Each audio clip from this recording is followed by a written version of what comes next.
Happy Independence Day, everybody, and happy 250th year of America.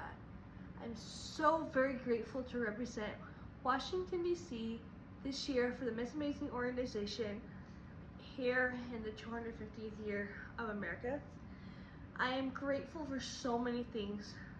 I'm grateful that we have the rights and the freedoms we do today as people with disabilities.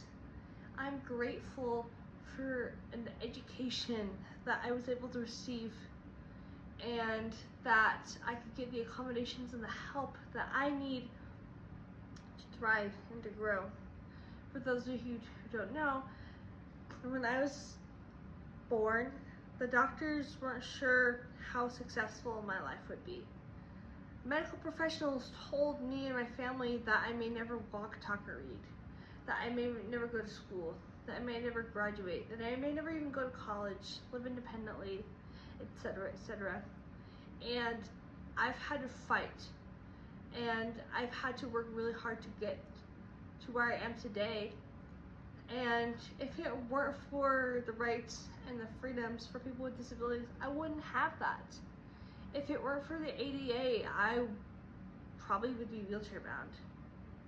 I was able to receive services at such a young age, at the age of 3 weeks old, with the Parent Infant Program with the School for the Deaf and Blind here in Utah.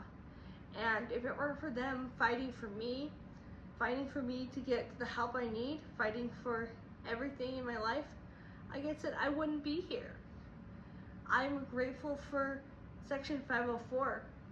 I'm grateful that I have a backup if I am treated poorly at work, if I'm discriminated. I'm grateful that I have the accommodations I do at work.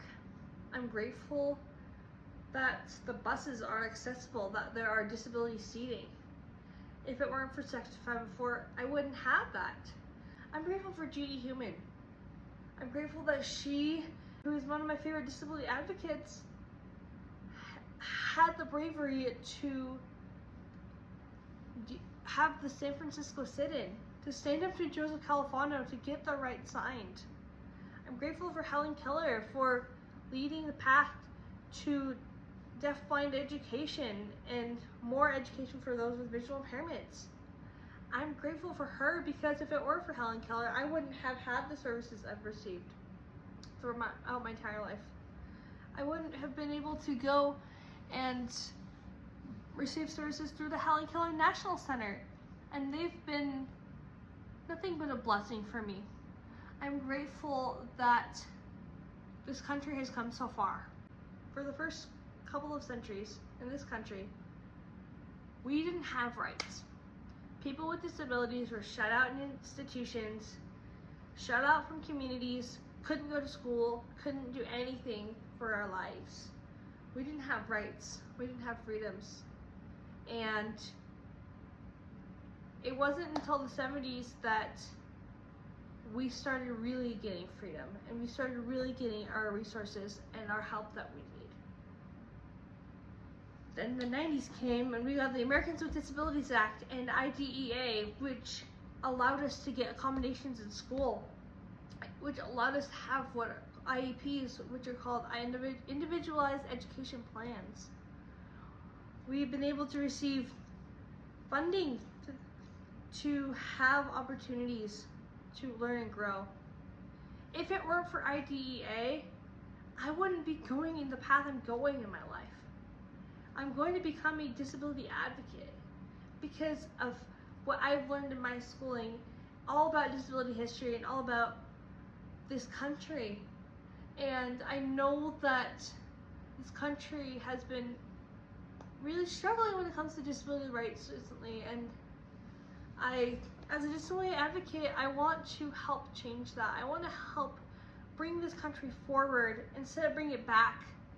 I want to work with politicians. I want to help disability get more rights. I want to help you guys, members of society, who may not understand disability fully, may not understand what we go through and what our needs are, and I want to help educators learn how to best work with people with disabilities.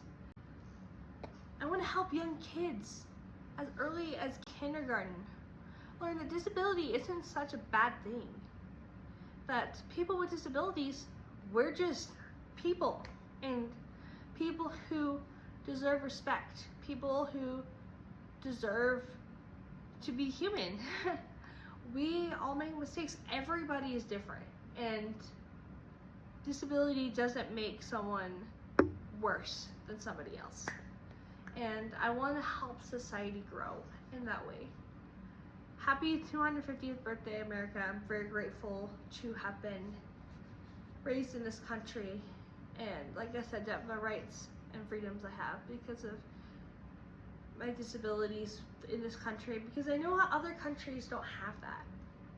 I know that some countries don't have access to wheelchairs. They don't have 504. They don't have Section 504. They don't have the Americans with Disabilities Act. They don't even have schools for people with disabilities. They don't even have jobs for people with disabilities.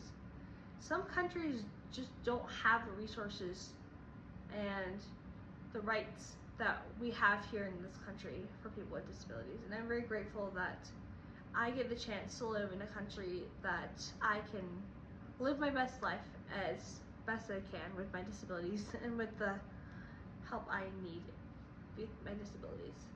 I'm grateful for Miss Amazing for giving me the opportunity to, like I said, represent Washington, D.C. this year for 250th year of America. And that without Miss Amazing, I really would be at a different spot. Happy 250th year, America. I love you.